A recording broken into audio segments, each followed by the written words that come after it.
वगैरे काही झालेली नाही, मला तरी तसं काही माहिती नाही. तर हा झाला एक विषय. राजकारणामध्ये कुठल्या विषयावरनं वाद सुरू होतील याची कधीच शाश्वती नसते. आता मुंबईचंच बघा, मुंबईची तुंबई होऊ नये यासाठी नालेसफाईचा विषय आहे. भाजपच्या नगरसेविका असलेल्या महापौर रितू तावडे यांनी उद्या नालेसफाई पाहणीचा दौरा आयोजित केलाय, पण त्याची माहितीच आपल्याला देण्यात आलेली नाहीये, असा आरोप शिवसेनेचे नगरसेवक असलेले उपमहापौर संजय घाडी यांनी केलाय. बरं, हा रितू तावडे यांचा दुसरा नालेसफाई पाहणी दौरा आहे. पहिल्या दौऱ्याच्या वेळी उपमहापौर संजय घाडी यांना असा कुठलाही आक्षेप नव्हता. पण खरं सांगायचं तर यंदाची स्थिती वेगळी होती. याचं कारणही तसंच आहे. महापौरांकडनं ही नालेसफाई उद्या उपमहापौरांच्या प्रभागात होणार आहे. स्वतःच्या प्रभागात पाहणी होत असताना देखील कोणाचाही फोन किंवा निमंत्रण उपमहापौरांना देण्यात आलं नाही, म्हणून त्यांची नाराजी असल्याचं कळतंय, म्हणून हा वाद उफाळलाय. बरं मंडळी, अशा प्रकारे डावलल्याची भावना मनात दाटून आल्यामुळे उपमहापौरांनी आजच नालेसफाई पाहणी दौराही उरकून घेतला. इतकंच नाही तर बाहेरच्या राजकारणी महापालिकेच्या कारभारामध्ये ढवळाढवळ करत असल्याचा गंभीर आरोपही उपमहापौर संजय घाडी यांनी केलाय. म्हणजे एकूणच नालेसफाईचा उद्देश पावसाळ्यातील काळजी असा असला तरीही त्यात राजकारण सातत्याने पाहायला मिळतंय.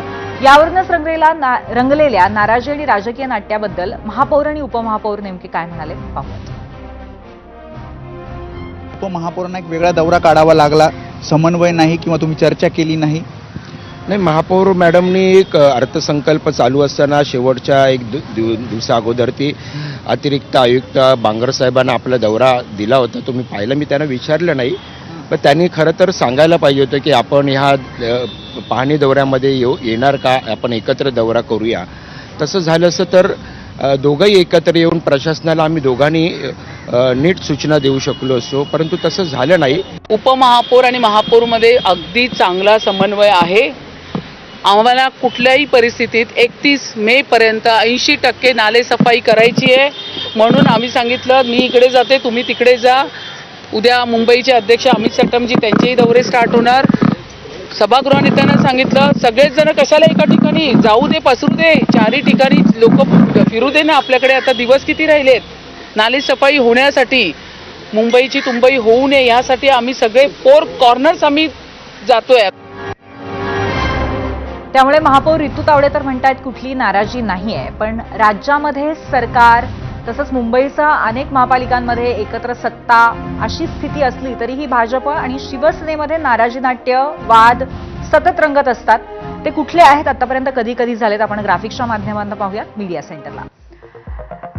बाळासाहेबांचं जन्मशताब्दी वर्ष म्हणून शिवसेनेचा महापौर ही इच्छा भाजपनं नाकारली. हे आपण प्रामुख्याने महापालिकेच्या संदर्भातले वाद किंवा नाराजी बघतोय. मुंबई क्लिनिक कार्यक्रमामध्ये अभिनेता अक्षय कुमारच्या उपस्थितीत उपमहापौरांचा शिष्टाचार पाळला जात नसल्यावरनं नाराजी झाली होती. नगरसेवकांच्या निधी वाटपामध्ये भाजप नगरसेवकांना आधी विशिष्ट प्रभागांमध्ये अधिकचा निधी दिल्यानंतर शिवसेनेत नाराजी होती. आता नालेसफाई दौऱ्यामध्ये समन्वयाचा अभाव आणि शिवसेनेची नाराजी पाहायला मिळतेय. खरं तर मुंबई महापालिकेमध्ये आत्ताच कुठे महापालिकेत नवीन महापौर आणि उपमहापौर एकत्र आलेले आहेत, शिवसेना आणि भाजपचे, पण तरी सुद्धा नाराजी नाट्य रंगलेलं आहे. आणि आता पाहूयात मुंबई महापालिकेतलाच दुसरा एक गमतीशीर वाद. आता हा वाद गमतीशीर काय तर लोकांना थेट अख्खी मच्छी विकत घेण्याचं कुठेतरी असा आदेशच देण्यात आलाय. आता तुम्हाला असं वाटत असेल की हा वाद कसा असू शकतो किंवा कदाचित याचा तुम्हाला धक्का बसला असू शकतो, पण हे खरंय.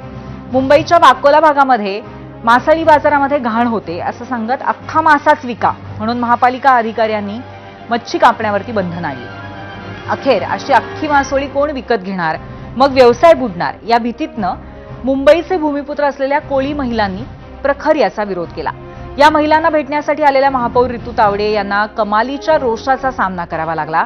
अशी कुठलीही बंधनं नसून बिनधास्त आहे तसाच व्यवसाय करण्याची ग्वाही महापौरांनी दिली असली तरीही यावरनं राजकीय टीका व्हायची ती झालीच. वॉर्ड ऑफिसरला कोणाच्या आदेशाने वॉर्ड ऑफिसरला अशी गुस्ताखी कसा करू शकतो? मूळ कोळी हे मुंबईकरांचे पहिले नागरिक आहेत.